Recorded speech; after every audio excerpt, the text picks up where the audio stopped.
Let's start off with why you decided to trust a random stranger on the internet to save your marriage. Um, First of all, I was doing marriage counseling. Oh, okay. That didn't seem to be going anywhere. And basically, because when we'd go to counseling, it seemed like the counselor was on my side. And so when she would sort of call my wife out on things, my wife wouldn't like it. And so it would be kind of, well, how about this? How about this? And how about that? But um, yeah, it kind of felt like it seemed like it felt like we were sort of ganging up on her. And so she kind of pulled away and she ended up not going, just ending counseling altogether. Yeah, no one wants to be ganged up on. That's not Yeah. that's not really. Yeah. So I was just randomly going through Facebook, and there are a lot of other programs out there. Mhm. And um, uh, I don't remember the names right now, but I'd look at some of the videos and they'll be like, okay. Then I came upon the marriage mastery video, and the way you were explaining relationships and how is this happening to you type of thing, Mm. and you knew exactly what was happening in my relationship. I mean, everything you said in that video was like, yes, check, check, check, check, check. Oh my goodness, this guy knows exactly what I'm going through without knowing me or my situation. Like he knows my situation from not knowing my situation. And so I figured, oh man, if this guy knows all of that, I think I can trust what he says. Hmm. So yeah, I took the plunge, and it was financially it was a bit of a sacrifice, but I figured, I really want this to work out, and I don't really care about the cost at this point. So I'm like, I'm just gonna do it. I'm gonna go for it, and yeah, I did it, and yeah, it really worked out. I mean, I got through just the first two levels Hmm. um, before the results started coming, and then her revelation came um, after that, and so it was all kind of like a whirlwind of things that were happening, and the journey was very up and down at first, and but one good thing that my wife did for me was she told me exactly what she wanted. Hmm. Um, she told me about wanting connection, not physical connection, but more of a intellectual, the heart type of connection. And she said she didn't feel safe with me, and that she wanted to feel safe with me. And she listed out a bunch of things, and I'm like, why don't you feel that? I couldn't Yeah. understand why. It was met with your confusion. You're like, what are you talking about? Yeah. Yeah. And I mean, for me, my love language is touch, Hmm. and but her love language is quality time. I see. And so, but her love language is also touch. So we were kind of matching there. But then when it came to quality time, and then the difficulties came when I started walking on eggshells. I realized um, that whatever I said or did was not being received well, and so I start becoming Mr. Nice Guy. And like through this program, I was able to be introduced to those books and those ideas. And I was like, oh my goodness! Again, when I read Mr. Nice Guy or No More Mr. Nice Guy, it was like, oh my goodness, that's me. That's me. Yeah, yeah, So, yeah. yeah, So you mentioned so you mentioned the her not feeling at the heart connection, right? Did you initially know what that meant when she said it, or was there confusion around? Yeah, okay. no, no, I did not know what that meant. She did kind of explain it to me, and um, she said she wants to know me, and I'm like, I'm I'm right here. How come you don't know me? Your logical mind is like, what are you talking about? Yeah, yeah, How could am I not myself? exactly, exactly. And so, and I'm thinking of this concept of showing up Hmm. in the relationship, and I'm like, okay, how do I show up? And so, and she says, when we have a conversation, you don't tell me about you. You don't tell me what you're thinking, what you're feeling. You're telling me what you did and what other people did and how other people did, their thing, but you're not telling me about you. I'm like, what? Really? How am I not telling you what I did or not what I'm thinking when I'm telling you what I thought I was thinking?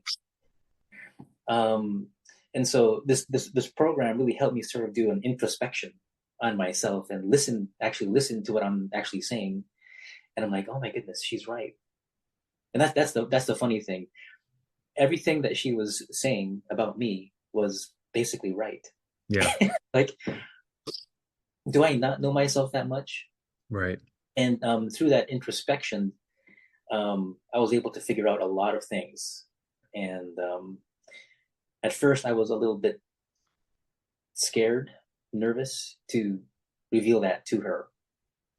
And but after a while, I just said, okay, if I don't reveal it to her, if I don't show up in this relationship, I'm going to lose it. Right. So Well, the thing was, is like, Chris, is you had that. What holds guys back and off the go, a lot of them, is that they don't want to have that honest self inventory, right? You said it was like surgery on yourself almost, right? Did you say that? Right? yeah, It's like something like that. Yeah. really looking at yourself. And I was talking about this with another guy yesterday who Mm. saved a marriage, and he mentioned like how like you have your perspective of who you are, and you know yourself pretty well. Let's not deny that, but other people have a different perspective of you, and there are behaviors that you have that are blind to you, right? And things that you do. Mm-hmm. And so being open to that idea allows that introspection, which allows growth. Because if you don't even have that first step down going inward, how are you going to grow? Right. And so you had that humility, right? That's what you needed was humility. And then from there, I'm just kind of curious, like now that she said, I didn't really know who you are. Does that make sense now what she was It like, does. can you Yeah, elaborate on that? total sense. Yeah. My say my innermost thoughts that I didn't even know I had. Um, Feelings about things. For example, um, well, my this is a second marriage for me, and my first marriage, my wife passed away.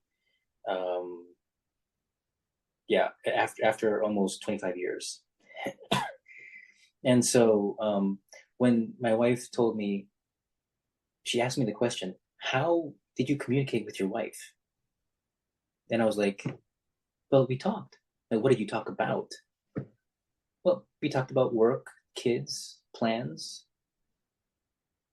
and I realized, I never really talked about emotions or what I'm feeling or how things make me react. And so I never really had an intimate conversation with my first wife. And that was all pretty natural because I was living in Japan at the time, and Japanese are notorious for not sharing, personal information or personal feelings. It's all just very surface. And I started analyzing conversations with my daughter and my son, and it's like, oh my goodness, I'm not getting intimate at all with any of my family members. It's just, what did you do? What are you going to do? And that type of thing. And so now I'm trying to figure out, okay, how do I become intimate? How do I actually say what I'm thinking? And for oftentimes, I don't know what I'm thinking because I was never trained to think about what I'm thinking. It Right. just came out. Yeah. It's So the metacognition, exactly. Like, why am I yeah, even having these thoughts? Very few people even will consider that, right? It's just like yeah, they don't even realize their different initial thoughts, right? That's why like meditation is such a powerful tool to even like analyze like why do I think this way? Like because most people in situations, right, Chris, it's like the event happens and they're like, oh, that's because of this. She's doing this because of this reason. It's like, is she? Right? Are you sure?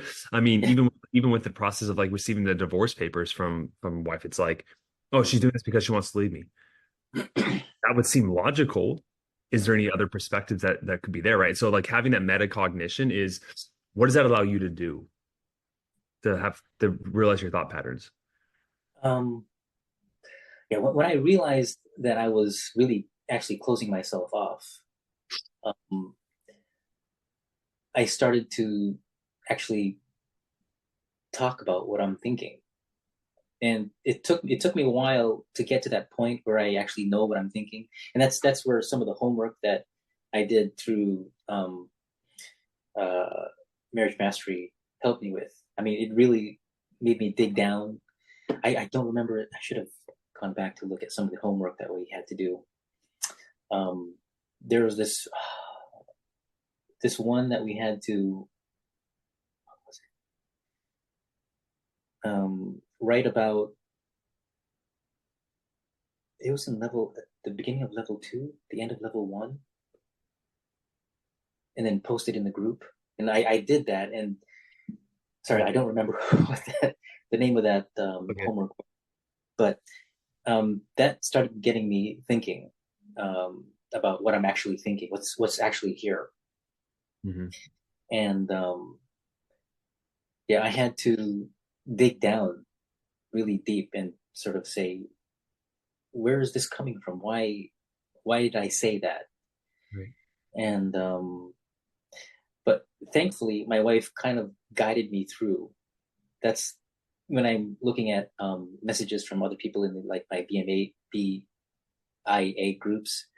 A lot of wives don't do that, but thankfully my wife did because she's a psychologist herself, and so she sort of analyzed me. it's this is what you're doing. This is what's missing, and what got us to this point was she was getting tired of me not showing up. She didn't. She was getting tired of having to pull things out of me. Yeah. Um, so Yeah, and that goes back to the idea that you were saying, Chris, about like how she didn't really know who you were. It's because with the nice guy paradigm, it's like some of our most inner thoughts and emotions we don't want to share because it's like, oh, why does she really want to know that? Right. Because there's that underlying toxic shame. It's like, how's this going to help us? How's this going to get us to where I want to go? But really, she's like, you're hiding something, you're hiding a part of yourself from me. And then like, and a lot of men don't understand too, is like, even if that thing you're hiding from her, it could not be a big deal at all. Right. But like, because you had that act of hiding something, her like protection brain, fear brain, alarm system is like, if he can hide this thing, what else is he hiding from me? mm, So that makes her yeah, feel safe, right? So you can see how that all connects together, right? yeah. Yeah. So walk before we get more into the process of like the things you did along the way to get here. I want to know some of the wins. Like where are you at with your wife right now? How are things? At this point, we are totally fine. But I think the big thing is there are still things about ourselves that from baggage that we have from our old relationships that we're still carrying. And so sometimes pop up. Um, she hasn't been doing any type of work that I'm doing like through marriage mastery. But when she reacts to something that I say, um, I'm the one who is able to sort of hold my frame and not react and sort of just say, okay, that's the way you feel. I'm just going to let you feel that, and those conflicts um, end much quicker now, and they don't hold residual negativity going Hmm. forward. And through the program, I mean, I've been in the program for a few months, and along the way, she said, "I see changes in you," and because I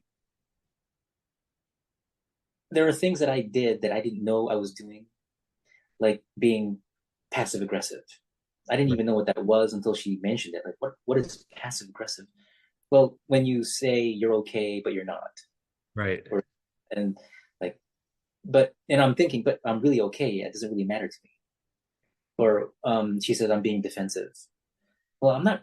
Am I defensive or am I just trying to state my side? And she uh, when I realized that, oh, I guess I am being defensive. I just said, okay, I'm not going to defend myself anymore. I'm not going to say what I said. And the idea that you brought out in one of the videos in the program about women not responding to logic, Hmm.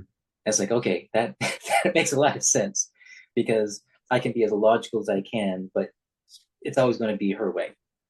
Right. Well, I want to say it's always her way because that almost sounds like she's walking all over you because that's not the case, right? Uh, So if I were to elaborate on that, Chris, it's like whenever she's upset about something, whether let's say it's like, oh, you're not sharing something, and you're like, I don't see the point in sharing this, and then she's like, oh, you're being dishonest. Now that statement in itself, you're being dishonest. You can break that down like I'm a very honest person. I'm being honest with you right now. I was honest with you yesterday when I told you this, and I'm trying hard, and all those things. She's positing something like a belief system that, or like a statement that like you are this thing, and in that moment, logically, we are like, oh, we feel attacked. Like you're trying to label me as something that I don't see myself as. And so in those moments, it's natural for your brain to want to defend itself. But what we teach here, right, is like what she's saying by you're being dishonest is because she's lacking the words, and this is where her work would come in. But what she should be saying is, I feel um afraid or concerned or irritated that right now your words feel dishonest, right? That would be the correct way to say it. But being able to read the blueprint of feminine archetypes, right? We can understand that when she says that, that's what she's really meaning. And when she's upset, she's like protected. And so when you validate, understand, don't put your defenses up, it helps her calm down and feel understood. And then she can hear the logic, right? So it's like the logic does come into play, but first you just got to give her that understanding and that validation. And then she's like, oh, okay, that makes sense. Thank you for understanding me. It's like, okay. And then if you want, you could be like, well, I am an honest person, right? Like she's like, yeah, I guess you are. But like in that moment, if you defend against her, she's going to double down on it, right? Because she's like, I'm going to be stubborn about it. So yeah, it's not that you just like let her completely steamroll the reality of the conversation, but it's like, all right, I'm going to validate, understand where she's coming from. Not that I don't have to agree with her reality, but I can understand it, right? I can see what she's seeing, and then she relaxes, and then we can talk about things, right? right, right. Yeah. So Yeah. what has been like the biggest win for you in this program so far with your wife? Like while we're out on the call, you know? Um, Probably the biggest win is when she came up to me and we were having a conversation, and then in the middle of the conversation she said, you know, I was wrong Oh and wow. I'm sorry. And I'm like, and her she was raised by parents who never apologized, and so she never apologized to me for anything, even though she was 100% wrong. I mean, outright, with just something information wise, like the bus leaves at 5 o'clock. And she goes, no, it leaves at 6. And it's 5 o'clock, and she goes, oh, okay. I mean, never. But when she apologized for accusations that she made that were not true, and I was like floored by that, and that was sort of like for me the last barrier that I had, that I wish she would see this type of thing. And it's still in her where she is. It's difficult for her to apologize, but that one big admission that I was wrong and I'm sorry. What was that? What was that? What was that like a sign of you? Like, what was that a sign of for you? That she is opening herself fully to me, Mm, and because she had a bad divorce, yeah. and so every time something happens, the defenses go up, and so whenever she didn't like something I did or something that I said, the defenses would automatically go up. The distance would come, the stonewalling would happen, and I'm thinking, okay, this is going to take another 3 or 4 days, maybe a week. But now, maybe an evening um, of just me validating her feelings and just saying, I understand, I'll give you space. Um, I was very impatient before. Mm, Um, and actually, when I started the program, I was thinking, okay, I'm gonna fix this within a couple months. But um, yeah, it took a lot of other work. yeah, yeah. I didn't understand what all that self introspection would do. Um, but yeah, that opened my eyes to a lot of things that I was doing that I didn't even know I was doing, that I didn't even have labels for at the time. Yeah. So yeah. That's one of the biggest undertones that kind of just perpetuates more conflict and makes her feel just like disconnected at the heart level. And I'm going to expand on that in a second. But Chris, the idea of like when she's upset, like How do you just in a quick word or two? How do you feel when she's just her walls are up and she's shutting you out? How's that feel? Um, my knee jerk reaction is to basically put my own walls up Ah, and say, if you want to do that, I'm well, going to do the same thing, and I'm not going to respond to you. I'm not going to. yeah, And there was a time when we were in sort of a bad situation. The situation was very bad. She said, "I don't want you to touch me. I don't want you to do anything." I was like, "Okay." yeah, Um, and so when she's upset, I hear those words, and I go, "Okay, I'm not going to touch you. I'm not going to do anything with you. I'm not going to, and I'm not going to engage you in any way." And I'm thinking, "Okay, I'm going to give you space." I'm not, but now it's more like, "Okay, I'm going to give you space, but I'm going to let you know that I still love you and that I'm here whenever you want to, when you're ready to talk." Um, yeah, but before I would just lock myself off as well, and yeah, yeah. And so, and of course, when you're both shut out, it's like nothing's going to get resolved. But what I've been playing with recently is the idea that whenever she's feeling that way, your automatic thought process, go back to metacognition, that automatic thought process will be like, she shouldn't feel this way, or whatever defensive statement, or I'm gonna shut down. If she's gonna be this way, I'm gonna be whatever the narrative is, right? It doesn't matter. The thing is that your brain will naturally want to go in protection mode because that's what our ego does. It protects us before anything else. We go towards protection instead of openness first. That's how we survive, right? The game is survival. And so if you can have a conscious override of that narrative and by saying like, okay, she feels this way right now. First, having conscious awareness, that's key. Like you have to have that calm, not reacting, right? And then as soon as you do that, you're like, okay, what should I think here? And the process is always to go what I call with the river, which means if she's upset right now, going with the river is saying to yourself, she should be upset. Whether I intended to make her upset or not, she is, therefore she should, right? Or okay, like, yeah, she's mad right now. Great, that's fine.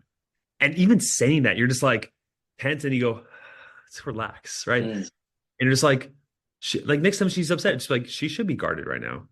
And like even double down, like I want her to feel this way because that's she's protecting herself. That's all she knows what to do, right? And like those self statements to yourself, like taking over that like narrative, it allows you to relax. When you relax, you get more open with her. You lean in. You understand her more. Like you're present with her. And then paradoxically, those 4 day fights turn into like the one night fight because you're mhm, genuinely there with her in that present moment, right? And you're not trying to end her conflict, end her dark mood, whatever it is. right, It's okay to be that way. And that's what she needs. And that more than anything is the most powerful skill during those moments is to allow it to happen. right, Like, and it was actually, I was reading this thing from this guy named, I forgot his last name, but like Musashi something. He was like the best samurai of all time or the most famous samurai. And he was saying how like in battle, samurais would love to go to battle. Like they wanted to fight. Dying mhm, was an honor. And it's like, not that you create fights just to create them with her, but like when you're in it, you're like, let's go. We're here. I'll be present. It doesn't mean you're ready to fight her to get defensive. You're like, I'm going to lean into you. I'm going to listen to you.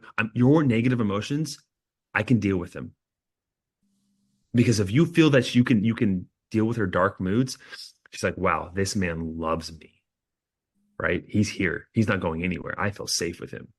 So yeah, that would be the second win. The second biggest win was I when mean, she actually said, "I feel safe with you now." I'm like, oh wow. really? I'm not even. I wasn't even sure what I actually did. Well, I mean, aside from everything else, but what brought that comment out in that moment? It's like, oh, I'm glad. I'm very glad. But Nice. yeah. That's so great. That's so great. That's amazing. What the last question I always like to ask, Chris, is just if you can go back in time to yourself maybe a year ago or like before you started the program and get in that time machine and you're just like, hey, and you tell him something that he needs to hear, your past self, what would you tell Oh my goodness. him? Uh, the odd thing is, my wife and I, we've only been married for 11 months. So we haven't been married. I mean, we've known each other since high school, but Right. uh, Right. our lives took two different paths and Yeah. then came together just a couple years ago. Crazy how that works. Um, what would I tell myself? Um, I would say to myself, trust your wife. Um, there was something in me before that I had this innate distrust, and that is the core, or that's the beginning of all of the troubles that happen. Um, I have always been a jealous person, and something that she would always say is, "Trust me, just trust me, just trust me." I see her talking with another guy. It's like, "Oh, what are they talking about? Are they?" And I was very insecure. And another thing with the program, I was able to look at my insecurities and say, "Okay, this is what they are. I need to start dealing with them." And they're still there, but I'm able to deal with them a lot better. The jealousy was a terrible, terrible thing that almost totally destroyed the marriage. Oh, And yeah, but luckily I found your program, so it was. And I actually had no recourse. I did not know how I could. My mom is a very spiritual person, and she said, just keep praying, and I was, but it didn't seem to help. And before this, my wife and I, we did have worships together, we did pray together. But after this, she says, I can't believe your sincerity in your spirituality anymore. But so I had to gain that back. yeah. And so an introspection, not only inside, socially and relationally, but also spiritually. Like, why? How did this happen? How close is my connection with God that I let this happen? Or um, and so I'm still working on that. Um, but I mean, like you said, it's a process, and I'm not there yet, and I probably never will get there. But getting there is, I guess, the journey is what's important. I think I heard somebody say that. Well, I think many a wise men have said that before, where it is this guy included. I was reading Marcus Aurelius. You know Marcus uh-huh, Aurelius? Or, uh-huh. yeah. I have it next to my nightstand.